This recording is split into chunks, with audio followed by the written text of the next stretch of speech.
자, 지금 나와 있는 음식 뭐 크게 네 가지만 네네네. 얘기를 했는데 그러면 한국을 대표하는 맛이라는 개념으로 보면 어떤 걸까요?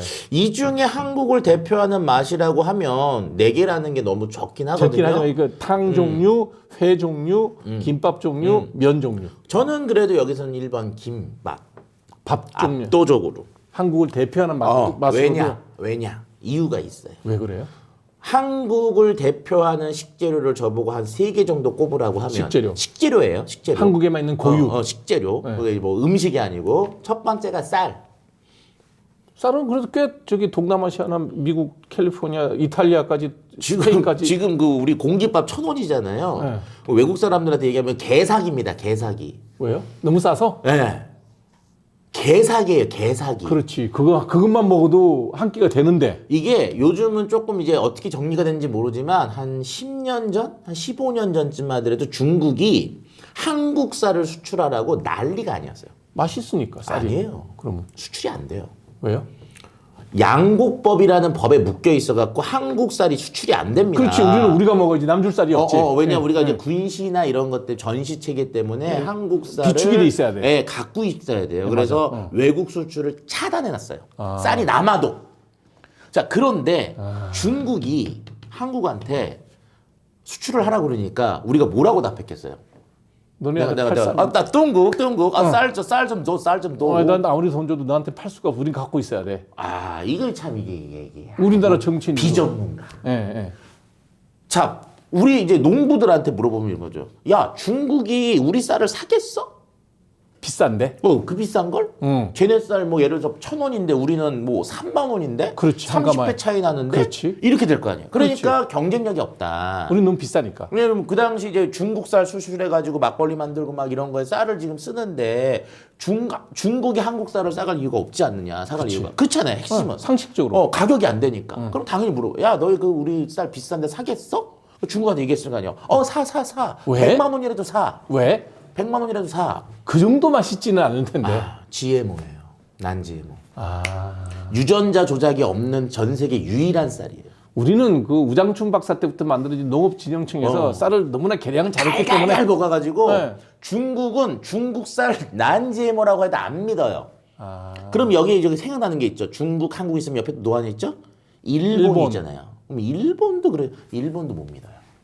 우리만 믿어요? GMO가 섞여 있어요. 아. 그래서 유일하게 한국에서 나오는 쌀은 100%난 GMO다라는 거를 우리는 모르는데 옆 나라는 다 알아. 그러니까 거기 돈 있는 애들이 내가 맨날 먹은 밥인데 중국이나 일본의 GMO가 섞인 걸 먹고 싶지 않아.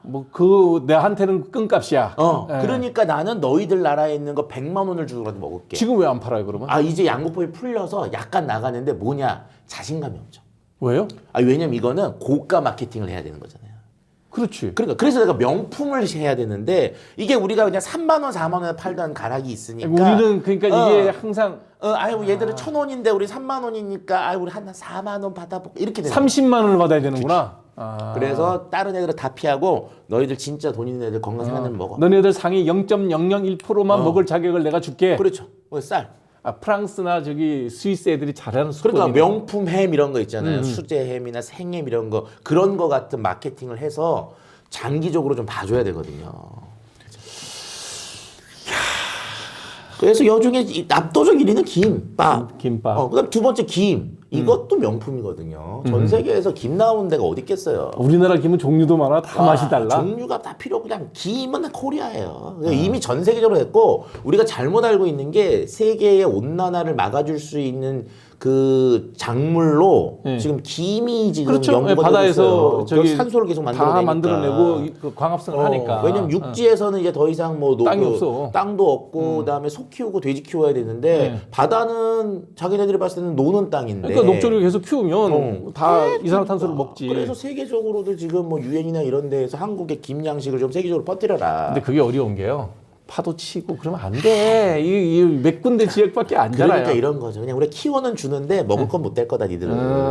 그러니까 키워는 줄게. 그냥 그 자연 그 저기 이산화탄소 흡수용으로 키우는 먹을 생각은 마. 먹는 우리가 가져서 그렇죠. 먹어. 왜냐하면 이게 이제 김이란 종자가 먹는 용, 식용과 예를 들어서 그런 이제 정화용 따로 따로 만들면 되는 거죠. 그렇지. 그렇죠. 이거 식용을 여기서 갖다 놓고 접목시킬 이유는 없는 거죠. 그렇죠. 그러니까. 그냥 그놈 아니면 무성이 잘만 자라서 그쵸. 이산화탄소만 많이 먹어주면 돼. 그러니까 그러면 이제 그런 애들 김을 알아.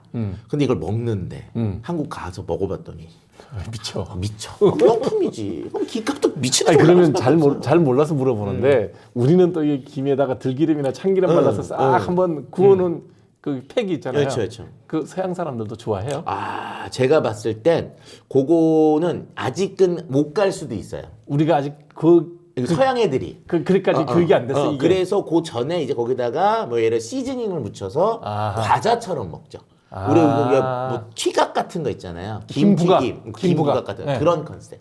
아. 그러니까 얘네들은 탄수화물 베이스가 아닌 식물 베이스의 스낵을 먹는 거거든요. 야, 정말 김밥. 교수님만 듣고 있으니까 우리가 꼭 뭐 저기 반도체만 만드는 팔 일이 아니라 뭔 소리야? 반도체 역사 몇 명 가겠어요. 그러니까. 그리고 중국 따라오는데. 예. 그래서 말씀드렸잖아요. 그런데도 왜 삼성 반도체가 최고냐? 탑은 걔네거든. 그렇지. 모든 애들이 탑은 너희야. 예. 그죠? 그러면 식품 맞아. 탑은 우리야. 김은 우리가 탑을 찍을 수가 있는 거예요. 김, 잘- 밥, 쌀. 쌀. 그다음 하나 뭐예요? 하나는 약간 소금, 천일염. 그럼 다 들어가야 되잖아요. 사실 천일염이 나오는 데가 많지는 그렇죠. 않더라고요. 아예 없어요. 어. 그래서 제가 옛날에 그 프랑스하고 스위스에서 온 친구들을 데리고 2002년도 월드컵 할 때 네. 제가 이제는 그 코스가 없어진 게 너무 슬픈 게 있는데 이런 코스를 만들어 줬어요. 그때 얘가 하루만 관광을 시켜달라 그래서 차를 태우고 예. 강화도를 갔습니다. 아 교수님께서 강화도를. 어허. 그럼 딱 뭐냐? 우리는 너무 흔한데 그 먹을 거 많지. 아니, 외국 애들은 너무나 낯선 게 있거든요. 강화도 가서 맨 처음 뭘 봤냐? 네. 염전을 보여줬어요. 강화 그때 염전이 있었나? 있었습니다. 예, 이쪽에 좀 있겠다. 왜냐하면 예. 지금은 이쪽 밑에만 있지만 옛날에는 안면도, 태안반도, 다 강화도 있었죠. 다 있었어요. 네, 맞아요. 예. 강화도에서 염전을 보여줬어요. 애들이 경외감을 느껴요. 프랑스도 염전이 있는데 지중해 쪽에 프랑스 말고 또 있나요? 프랑스만 있지. 그렇죠. 예. 세계적으로 염전에서 나오는 소금은 2에서 3%밖에 안 돼요. 그렇죠. 대암염이죠. 아니면 끓이거나. 그런데 자연이죠. 여기서 애들이 이게 천일염 공장이다. 애들이 이게 뭐 하는 데야죠. 근데 그 프랑스 애들은 뭐 이름 붙여갖고 겁나 되게 비싸게 받잖아. 겁나 비싸. 예. 그래서 제가 그래요. 신안군 염전은 명품화 시킬 수 있다. 그러니까 우리나라 소금 값에 한 그 100배쯤 받는 것 같은데 100배 받을 수 있다 우리도. 왜 안 해? 못 하는 거죠. 왜? 모르겠어요. 이유는 대충 알아요. 요거는 자면 왜냐하면 100년이 안 됐어. 역사가 이게 신안군이 그 천일염을 이게 만든 게 이제 일제 시대 일제 때라서 됐어요. 아직 100년이 안 됐는데 조만간 와요 이제. 얼마 안 남았어요. 그것도 준비를 해야 그 돈을 그쵸. 받지. 그래서 프랑스 이제- 그 프랑스 소금 리얼로 하는 그거 그렇죠. 뭐 있죠. 있어요. 있죠. 알아요. 안 먹어봤어요 대신. 왜 먹어? 왜 먹어? 씨. 그거 우리나라 주고. 것도 못 먹는데. 네. 그런 거거든요. 그래서 이제 거길 보여줬어. 네. 경외감. 걔들이 이미 그때 한국에 그것만 봐도 뭐 프랑스하고 스위스도 나름대로 지들이 문화가 강하다고 자부심 있는 그렇죠. 애들인데 특히 먹는 거에 대해서는 강하지. 우리나라에서 너무 흔한 거에 이미 걔네들도 이제 무장해제가 될 정도면 지금은 가뜩이나 우리나라 국력도 좋아져서 세계에 뭐 10이 되고 뭐 이렇게 얘기가 나오는 상황에서는 웬만한 애들이 이제 한국 푸드 가지고 꼬투리를 잡을 수가 없어요. 자, 어찌됐든 이 매운맛이 여기 보면 두 가지나 들어가 있어요. 그죠? 네. 그 음식 중에 그렇죠, 보면 그렇죠. 불닭볶음밥, 물회면 뭐 이런 거 다 약간 그렇죠. 매콤한 맛이 나는데 서양인들이 매운맛을 특별히 좋아하는 이유가 있나요? 그래서 우리나라 잘못 알고 있는 거예요. 한국 사람들 매운 거 싫어합니다. 우리가 싫어한다고요? 예. 우리 고추 안 들어가는 한국 사람이 매운맛을 먹기 시작한 게 임진왜란 이후에 아니에요. 박정희 이후에요. 아, 이거 잘못 알고 있어요. 고추- 50년도 안 됐어요. 고추가 한국에 들어온 게 임진왜란 때 들어왔는데. 그렇죠. 그래서 이제 예를 들면 1990년도쯤에 이제 저희가 얘기를 하면 네. 한국 김치를 보면은 일본 사람들이 후후후 이래요. 한국 김치를 보면. 왜요? 왜냐? 일본도 고춧가루가 있고요. 있죠. 한국도 고춧가루가 있어요. 그 시치미가 고춧가루인가요? 뭐 그런 거 들어가잖아요. 네. 자, 그런데 한국은 고춧가루 많이 넣잖아. 그렇지. 그렇죠? 네. 근데 일본은 만약에 일본 고춧가루를 그렇게 넣었으면 먹다가 뒤져요. 매워서. 매워서. 우리 고추보다 더 매운가요? 아, 우리 고추 안 매워요. 착각이에요. 우리 고추는 단맛도 있어요. 한국은 고춧가루를 쓴 이유가 매워서가 아니에요. 방부제인가요? 아니요. 붉은색. 색깔. 색깔. 식용색소. 아니야. 양과 음이라고는 음양오액이라고 하는 우리나라 전통 철학적으로 양의 기운을 넣을 때 쓴 게 옛날엔 팥이었잖아요. 그러니까 처형가 보면 팥죽 바르고 그러잖아요. 네, 귀신 쫓는다고. 그러니까 옛날 사람들은 붉은색을 내는 거의 최고는 팥 정도의 붉은색밖에 안 됐는데 새빨간색이 나왔어. 갑자기 새빨강에 나온 거예요. 그러니까 열광할 수밖에 없죠. 그래서 그걸 갖고 고춧가루를 만들어서 김치를 담근 거야. 근데 먹어봤더니 매워. 근데 매운 건 싫거든. 우리의 목적은 매운 게 아니라 색깔이니까. 그래서 계속적인 재배를 토대로 해서 매운맛을 빼죠. 네. 매운맛을 색깔만 빼죠. 강조하고. 네. 그래서 우리가 보는 게 약간 우리나라 고추는 날 걸로 먹어도 단맛도 좀 그쵸. 나고. 그래서 고추 레벨에서 한국의 토종 고추는 가장 낮아요. 맞아. 멕시코 고추가 그쵸. 더 맵더라. 그래서 그 고추를 고추장 찍어 먹어도 문제가 안 돼. 그렇죠. 그래서 옛날 서양 사람들이 한국 애들이 고추를 고추장에 찍어 먹는 거 보고 저건 미친놈들이다 그랬거든요. 그랬겠지. 일리가 있지. 걔들은 이것도 맵고 이건 더 매우니까. 자, 그러다가 뭐 어디서 망가지느냐. 네. 청양고추가 나오면서 바뀌어요.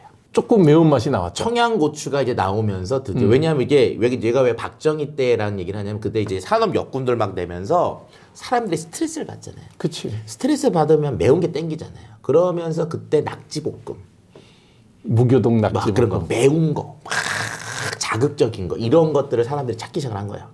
그러면서 더 매운 거 하는데 이제 식당도 맵지 않은 고춧가루 백날 털어봐야 답이 안 나오잖아요. 매운 고추에 대한 정말 오리지널 매운 고추의 예. 수요가 생겼네요. 그렇죠. 그래서 청양이 개발된 거죠.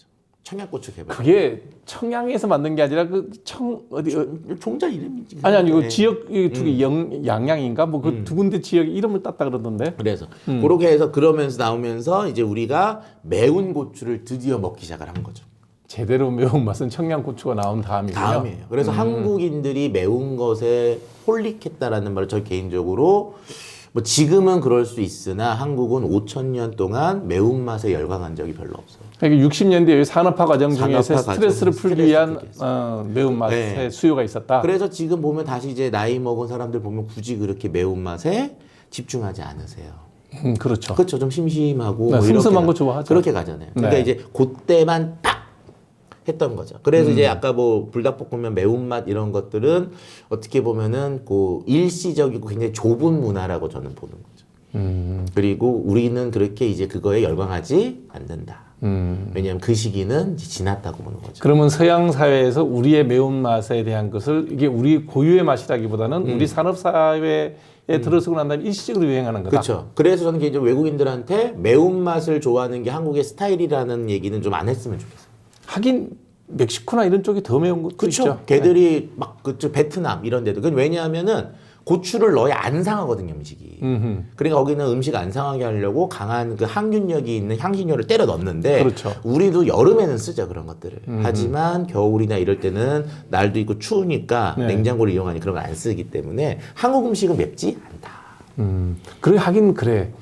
임금님들 드시던 수라상이라든지 개성 음식을 보면 고춧가루가 심심해요. 별로 많이 네. 안 들어가고 슴슴해요. 그래서 고춧가루라고 하는 것의 용도는 매운맛이 아니고 한국은 음양오행. 음양오행, 저장성. 그러니까 붉은색이 있어야 오래 저장한다. 이런 의미로 이제 해석이 되는 거죠.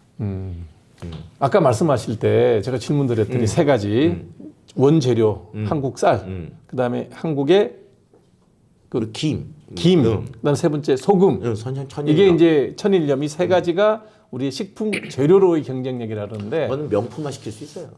근데 이제 요걸 좀 더 구체화시켜서 이제 식품.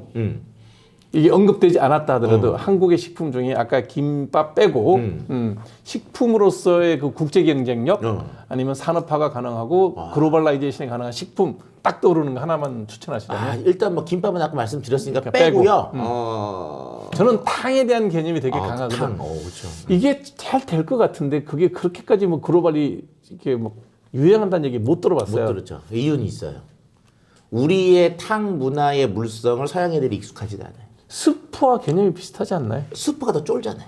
그좀 끈적끈적하지. 그렇죠. 스튜도 그렇고. 그러니까 얘네들은 일반적으로 습이나 이런 것 때문에 굵기 크잖아요. 근데 이제 그것들이 좀 이렇게 껄쭉한 형태의 것들로 나오는데 우린 굉장히 맑게 나와서 마시는 형태잖아요. 이렇게 저 사람들도 술 먹고 해장국 생각날 때 이거 하나 쫙 찢어가지고 자기들 식으로 좀 더 뭐 토핑을 올리더라도 이거 대단히 잘 팔릴 것 같은데 근데 그런 유행은 없어요. 아니 그래도 시장은 늘어났어요. 시장은 늘었습니다. 실제로 이미 30년 전부터 미국 시장을 초토화시키고 있는 놈이 있어요. 우리가 모를 뿐이지. 뭐예요? 예? 그게 뭐냐고요? 네. 두부입니다. 두부는 이미 그러니까 우리가 지금 이러자 이미 그 시장을 다 박살내고 있는 애들이 있어요. 다 전 세계 탑티어를 찍고 있는 애들이죠. 두부는 중국 음식. 그게요. 그렇게 생각하시죠. 그러니까 그렇게 일단 그것도 이제 보면은 두부를 그러니까 제가 반론을 합니다. 네. 두부 그러니까 콩의 원산지를 한국으로 봐요. 만주 아니에요? 아니에요. 이게 중앙아시아니 한국이 있는데 한국으로 보고 거의 노란 콩의 원산지는 한국이다. 노란 콩이라 두부가 그렇죠. 나오잖아. 예. 그리고 제가 조선왕조실록을 보면은 네. 두모가 있어요. 두자가 콩두자인가요? 예. 못잖아. 두부를 만드는 모. 참모. 그러니까 예를 아줌마. 주모. 어. 그다음에 옛날에 뭐 다모 이러잖아요. 예, 예. 그러니까 그걸 관리하는 여자들, 만드는 여자들 우리가 모자를 붙여줬잖아요. 궁중에서 두부만 만드는 분이에요. 예, 두모가 있어. 근데 이 사람을 뭐냐면은 중국 황제한테 보내요. 두모를. 그래서 세종실록을 보면은 거기서 이제 황제가 이제 친설 보내잖아요. 그럼 거기서 지난번에 보내줬던 두모가 더 빠리빠리하고 일을 잘했다. 그리고 그 사람이 만든 두모가 굉장히 정묘했다. 두부가. 그 사람이 만든 두부가 너무 좋았다. 이런 얘기를 친서에 적어요. 그럼 이게 입은 살아가지고 같은 맛있는 건 아는구나. 그렇죠. 그러면 왜 하고 많은 것 중에 두부냐? 중국이 두부를 잘 만들었으면 그렇지. 자기 나라 사람들 쓰지. 굳이 걔를 데리고 올 이유도 없고 그렇지. 뭐 황제가 친히 다른 것 말고 그 두부만 두부를 갖고. 얘기할 이유가 없잖아요. 음식이 우리보다 훨씬 더 그쵸. 풍요로웠을 텐데. 그러니까 그게 뭐야? 그때 전 세계에서 가장 강력하게 두부를 만드는 기술을 갖고 있는 건 한국이었다. 조선이었다.